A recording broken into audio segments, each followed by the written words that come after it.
Dalam syariat Nabi Muhammad juga sama. Tetapi judul agamanya tetap sama, diyakini itu adalah agama Islam. Makanya semua orang muslim kalau ditanya, bagaimana menurut Anda tentang Nabi Isa? Kita mengatakan dia Nabi Allah. Ya. Dan tidak mungkin ada yang memungkiri. Kalau ada yang memungkiri, dia dianggap kafir. Karena salah satu rukun Islam adalah beriman kepada semua rasul-rasul. Nah, karena mereka itu dianggap satu kesatuan dan estafet kenabian, agama itu terus berjalan. Oke. Ini kan kalau Nabi Adam ini, dia kan agamanya Islam, kalau saya tangkap, dia mengacu kepada arti hakikat daripada Islam itu sendiri, yang artinya tunduk taat dan berserah diri kepada Allah. Artinya dia mengakui Allah itu Tauhid, Allah itu Esa, dia tahu Allahnya siapa, dan kemudian dia tundukkan. Nah, cuma kan bahasanya kan beda pasti. Kalau bahasanya pada saat Nabi Adam itu, apakah sudah bahasa Arab, atau dia menggunakan bahasa apa sih kalau Nabi Adam dulu ya? Gitu loh maksudnya. Nah, Jadi sebenarnya tidak ada masalah dengan bahasa. Oke. Iya kan? Oke. Mau dia orang dari suku mana, bahasanya apa. Karena panduan agama itu satu. Oke. Jadi yang halalnya jelas, yang haramnya jelas, yang perintahnya jelas, larangannya jelas. Ya.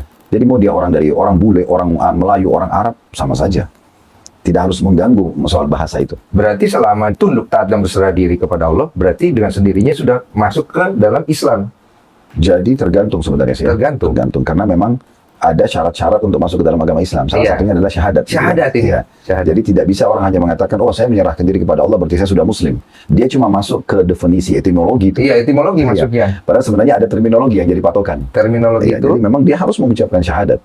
Baru dia masuk Islam. Oke. Baru dianggap dia sebagai seorang Muslim. Tujuannya apa, Ustaz? Kalau boleh tahu. Apakah Jadi, ini sebuah aturan yang Password itu ya. kayak password gitu Iya, ya? password. Jadi mungkin gini, kalau orang Password. sebenarnya lebih gampang orang masuk ke perusahaan itu sebenarnya syaratnya harus menyerahkan CV, ijazah, gitu-gitu kan. Itu kan syaratnya banyak. Tapi dalam Islam itu tidak seperti itu. Cukup ikrarkan dengan 2 kalimat syahadat sudah dianggap sebagai seorang Muslim. Seorang Muslim ya. Kalau orang tuanya dia Muslim, anaknya otomatis Muslim.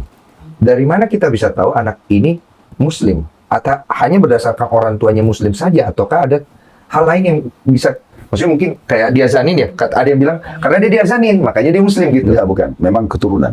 Keturunan? Iya. Bagaimana kalau dia bapaknya Kristen, ibunya Islam? Anaknya ikut siapa? Anaknya ikut Islam? Jadi berarti dia Muslim dia. Oh gitu? Ya kan dia ikut siapa sekarang? Jadi ada sebuah hadis Nabi Muhammad SAW itu, kullu mauludin yuladu alal fitrah. Semua bayi lahir dalam keadaan fitrah. Fitrah artinya mengenal Tuhannya. Iya. Fa abawahu yuhawidanihi, nanti kedua orang tuanya menjadikannya Yahudi, kalau orang tuanya Yahudi. Au yunasirani, atau menjadikannya Nasrani kalau orang tuanya Nasrani. Au yumajisani, atau menjadikannya Majus, penyembah api, penyembah patung. Oke. Nah, tergantung begitu. Tapi dalam keyakinan seorang Muslim, semua orang yang lahir dalam keadaan fitrah, artinya dalam keadaan Islam sebenarnya. Nanti dia berubah ikut orang tuanya.